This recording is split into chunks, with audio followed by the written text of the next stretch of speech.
Someone who's more than a prospect that Liverpool are on the verge of signing, Florian Wirtz. Where are we with this one? Well, look, the player only wants to move to Liverpool. That's what he wants to do. He's made that clear now. Bayern Munich were interested. Manchester City were interested as well. He had the option of staying at Bayer Leverkusen for at least another season. But no, he wants to move to Liverpool. And I think Bayer Leverkusen would much rather sell him to Liverpool than Bayern Munich. The two clubs, Liverpool, Bayer Leverkusen, good relationship. Liverpool already signed Jeremy Frimpong from there. Where we're at the moment is just hammering out the deal, coming to a price and a package that suits all parties. Liverpool so far have offered a deal that values the player at around £105 million. I think Bayer Leverkusen are holding out for a figure closer to £120 million, which would be a British record transfer fee. The player himself at the moment, he is in Germany with the German national team because they've got the Nations League semi-final against Portugal in Munich on Wednesday night. But in the background, a lot of his teammates have been asked when they've been performing their press duties about how he is, what they think of him supposedly turning down Bayern Munich. So he's a real hot topic around the German camp at the moment. I want to talk to you about that. Should we be surprised that a young German player has turned down Bayern Munich to come to the Premier League? Well, I think our colleagues at Sky Germany are very surprised.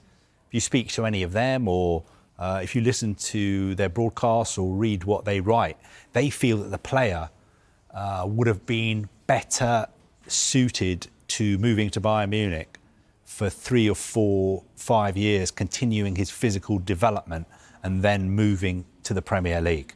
Now, obviously, they watch him a lot more than I do, and that is what they're saying. They have no doubts that he's an incredible talent, an absolutely incredible talent, which is why clubs like City, Liverpool, Bayern Munich want to sign him.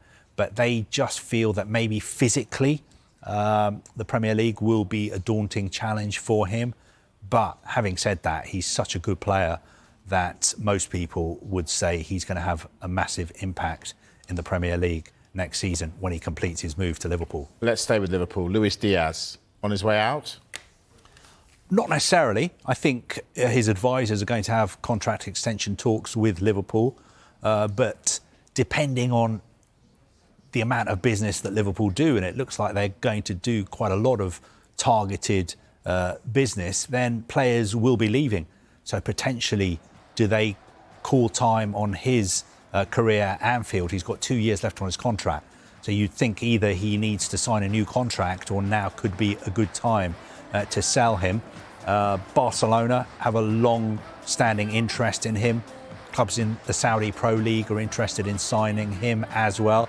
Even if he does leave Liverpool, he would have had an incredible time at the club since he moved there from Porto for £37 million.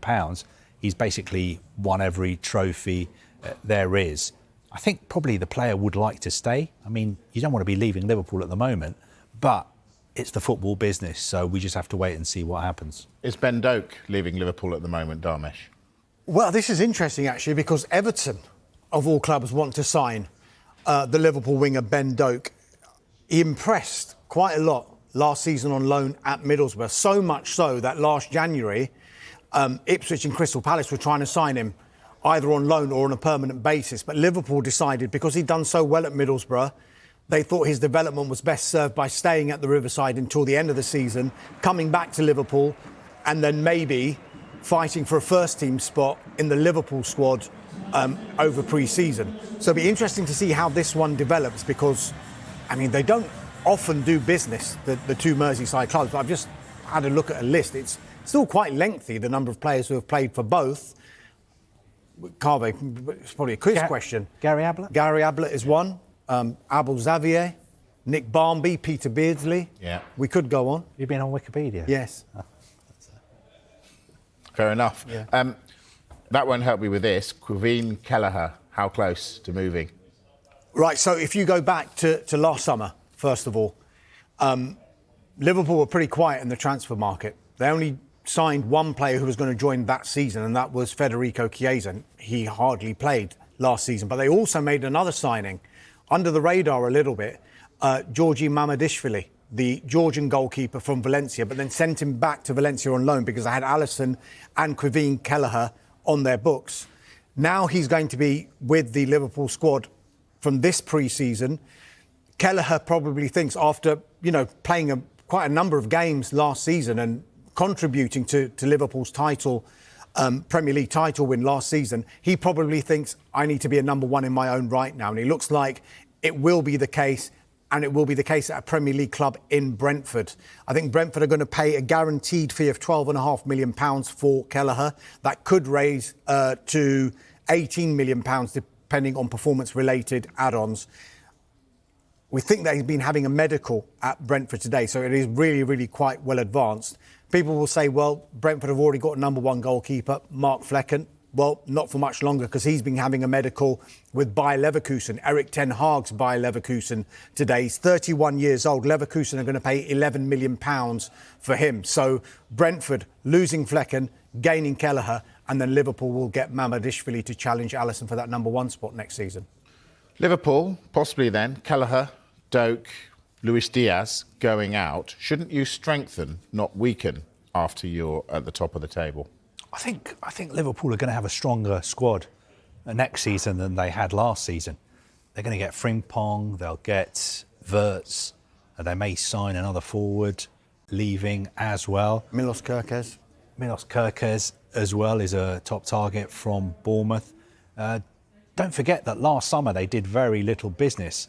They signed Mamadashvili, they got Chiesa, but that was it. They decided, let's wait and see. Let's give Arne Slot a bit of time to assess the squad and work out exactly what he needs. And he's done that at the same time as winning the title as well. And now I think they're going to kick on, because you can't sit still. Otherwise, your rivals will overtake you, because Liverpool know Manchester City are going to strengthen, Chelsea are going to strengthen, Arsenal are going to strengthen. So they have to respond as well. And I think they've already started doing that. It looks ominous to the outsider here, what Liverpool are doing. They've won the league, but having barely made a signing, only Chiesa from last season, and yet they're on the verge, you would think, within the next week or so, of taking expenditure up to around £200 million to bring in the likes of Wirtz, maybe Kerkez. They've already brought in Frimpong from Bayer Leverkusen. So I remember Sir Alex Ferguson, he famously always said that Manchester United, when they win the league, they would always strengthen when they're at the top. Liverpool are doing exactly that. And also, if you're a player, it's a no-brainer to move to Liverpool. Your advisors are going to be telling you, what more could you want? They're the champions. They are in the Champions League. They'll have a good chance of winning that, or maybe finishing second to PSG next season. They've got an incredible stadium. They've got an incredible training ground, all the facilities, the executives at the club, everything is what you would want if you were a world-class elite player.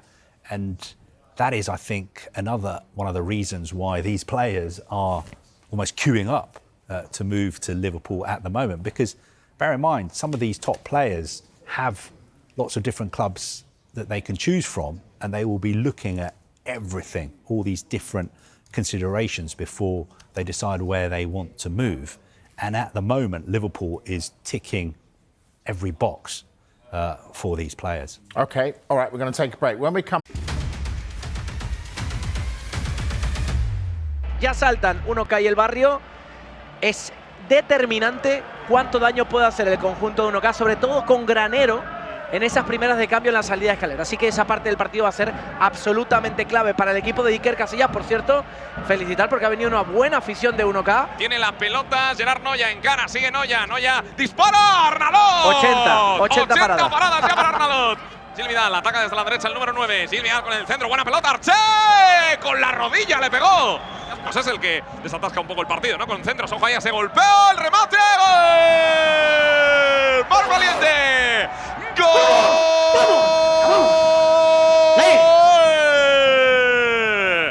Del Barrio, marca Mar Valiente. Esa banda izquierda que es terreno de los cañonazos de Granero, a la que tengo un mínimo de espacio, le pega Granero. Bueno, pues es decirlo, y ahí lo tenemos. El tema es que el remate le ha salido centrado. Abraham, buena pelota, banda derecha. Vamos a ver qué hace ahí Fran Rodríguez. Se mete en el área, sigue Fran. ¡Qué bien, Fran! Se va de dos, el remate fuera. Chicos. A ver si acierta. ¡Claro que Mira sí! acá. Busca el Barrio el segundo gol. Arché. Arché para Gil. Gil que le puede pegar a este Gil. Buen recorte. Gil al ¡Dios! palo. ¡Le manda Arché! ¡Dios! ¡Arnaldo! ¡No! Pelota arriba. Madre mía, qué parada. Y a centímetros del remate, ¿eh? No, la reacción ha sido impresionante. ¡El disparo! ¡Madre de Dios! ¡Ay! ¡Otro que vuela! ¡Otro más! Que está la pelota para John de la Cruz, la quiere levantar, vuelve a pegar la pelota en el cuerpo de un jugador del Barrio, el remate con la puntera y acaba deteniendo a Gerard Vacas. Será córner favorable a 1K. Bueno, a ver. Gol doble. Gol doble. A ver, saque de banda. Balón puesto en movimiento, intentaba rematar más valiente, el remate, ¡gol! ¡Bauer! ¡Gol!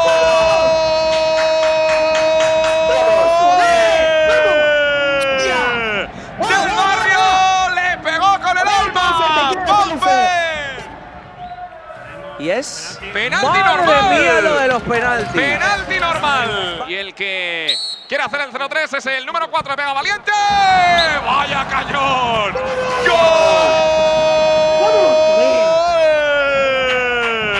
Ahí están, Arnalot y Vacas como candidatos, como guardametas y también Mar Valiente y Pau Ferojo la recuperación. Tiene la pelota al Barrio que puede sentenciar el remate. ¡Gol! Knockout. ¡Gol! ¡Let's go, Barria! Ponme el 5, ponme el 5, ponme el 5. El cambio del partido ha sido radical en los últimos 10 minutos. El balón que lo tiene. ¡Ojo! ¡Ay! Jaimitada. Marca de nuevo el Barrio, gol de Fran Fuentes. El equipo de Juan Arroita, que no ganaba un encuentro con esta tranquilidad, entre comillas, al final, con un margen tan amplio, con 2 goles dobles que han hecho pasar el partido del 0-3 al 0-7. Paufer ha costado, pero por fin ha llegado esa victoria tan deseada con goleada. Ha costado mucho, pero bueno, le damos emoción hasta el momento final, recta final, y ahora, pase lo que pase con Pío, nos lo jugaremos contra ellos. Eso te iba a decir, pase lo que pase con Pío, la semana que viene, o ellos, o tú, o tu ex equipo, o tú. Bueno, o el Barrio o ellos, pero sí. La vida, yo qué sé, no sé, son cosas muy raras que suceden, pero ahí estaremos. Ahora estoy en el Barrio, así que espero que gane el Barrio. Enhorabuena y a disfrutarlo. Gracias.